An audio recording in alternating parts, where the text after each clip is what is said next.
Estaba caminando unos años atrás por los pasillos de una cárcel en Argentina, donde solía ir a visitar presos y a evangelizar.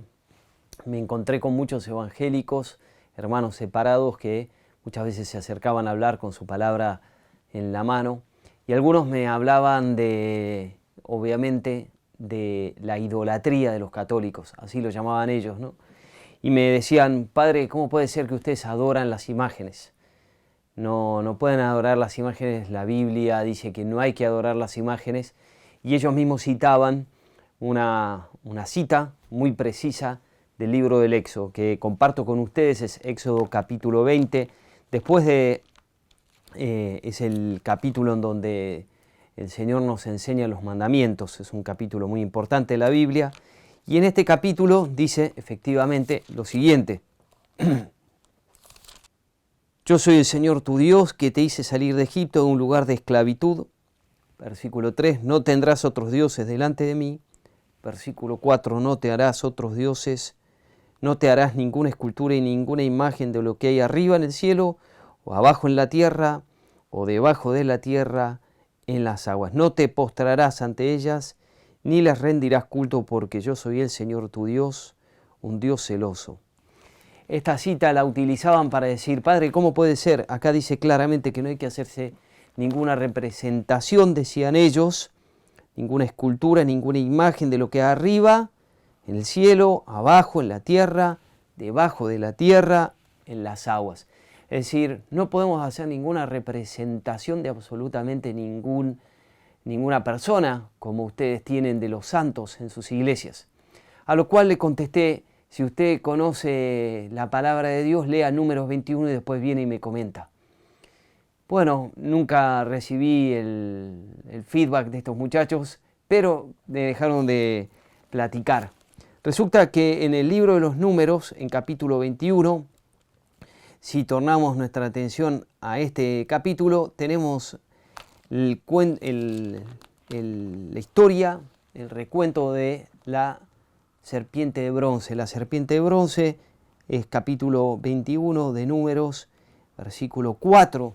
Unas serpientes abrasadoras pican, muerden a los israelitas en el camino del desierto y empiezan a morir. Y entonces Moisés clama a Dios y Dios le dice que haga una serpiente de bronce y que la ponga sobre un mástil. Dice del siguiente modo: el pueblo acudió a Moisés y le dijo: hemos pecado hablando contra el Señor, y contra ti intercede delante del Señor para que aleje de nosotros esas serpientes. Moisés intercedió por el pueblo, y el Señor le dijo: fabrica una serpiente abrasadora y colócala sobre un asta, y todo el que haya sido mordido al mirarla quedará curado. Moisés hizo una serpiente de bronce y la puso sobre un asta. Y cuando alguien era mordido por una serpiente, miraba hacia la serpiente de bronce y quedaba curado. Esa no es la única vez en donde mismo Dios dice que hay que hacer una imagen. Él es el que indica: haz una serpiente y ponla sobre un asta, sobre un mástil, sobre un palo, para que todos los que la miren queden sanados. Sino que además, por ejemplo, para hacer un poco más fuerte este punto, en el mismo libro del Éxodo que ellos citan, cuando uno torna al capítulo 25, el versículo 18, hablando del Arca de la Alianza, donde los israelitas llevaban adentro de esa arca, entre otras cosas, los 10 mandamientos, dice: también harás una tapa de oro puro para el arca, de 125 centímetros de largo por 65 de ancho, y en sus dos extremos forjarás a martillo 2 querubines de oro macizo. Es decir, Dios indica hacer algo una imagen en la tierra, una serpiente, y van a hacer una imagen de lo que hay arriba en el cielo, para citar de vuelta Éxodo 20 que ellos citan. Es decir, un ángel, un querubín y una serpiente. Podríamos citar otras partes de la Biblia, por ejemplo, Primera de Reyes, capítulo 7. Todo el capítulo 7 nos indica cómo Salomón le pide a un hombre de Tiro que se llama Hiram que haga una serie de representaciones en el templo en donde está construyendo y ponen imágenes de redes, de flores, de animales, incluso hace 12 toros sobre los que asienta lo que van a llamar el mar de bronce, que es una superficie grande, como una especie de gran olla donde guardaban agua. No quiero detenerme demasiado, simplemente el punto es claro. Dios manda hacer en distintos lugares imágenes. Ahora la pregunta necesaria es, ¿cuál de las dos citas está mal? O si no están mal, ¿cuál es el problema con Dios? ¿Acaso Dios se contradice a sí mismo? Por un lado dice que hagamos una cosa, por otro lado nos indica hacer otra. La respuesta está justamente en el versículo que ellos citan.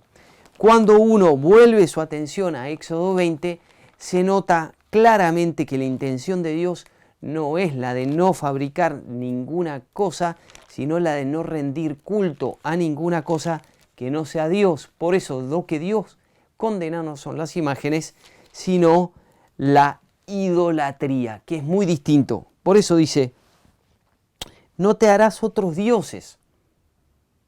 No te harás otros dioses significa no adorarás otros dioses.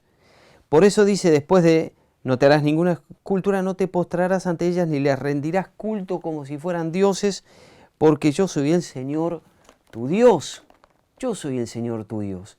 En tanto y en cuanto haya imágenes que no las tomemos como Dios, como los israelitas no tomaban los querubines, ni esos toros, ni la serpiente como Dios, podemos tomar imágenes porque no las adoramos como Dios. Esa es la respuesta. Pero además hay una respuesta en el Nuevo Testamento. La respuesta es Jesús mismo. Jesús, va a decir San Pablo en 2 de Corintios capítulo 4, versículo 4, para los incrédulos, a que el Dios de este mundo les ha enceguecido el entendimiento a fin de que no vean resplandecer el Evangelio de la gloria de Cristo, que es la imagen de Dios. Y va a decir también San Pablo en Colosenses 1:15, Él es la imagen del Dios invisible. 2 veces utiliza San Pablo para referirse a Cristo la palabra imagen. Jesús es Cristo, es la imagen del Padre. Y por eso Jesús mismo va a decir en el Evangelio de Juan, el que me ha visto a mí, ha visto al Padre. Jesús es la imagen de Dios Padre. Y por eso tenemos y podemos tener imágenes de Jesús. Y también de otros, a partir de que Jesús se ha encarnado. Bien, hay veces, hay imágenes de Dios, no creemos que esas imágenes sean Dios mismo, cuando uno tiene un cuadro de Jesús o una cruz misma, ¿sí? O de un santo o de otra representación de la Sagrada Familia, o cuando ponemos un pesebre en Navidad. Son todas imágenes que nos recuerdan de los misterios de nuestra salvación.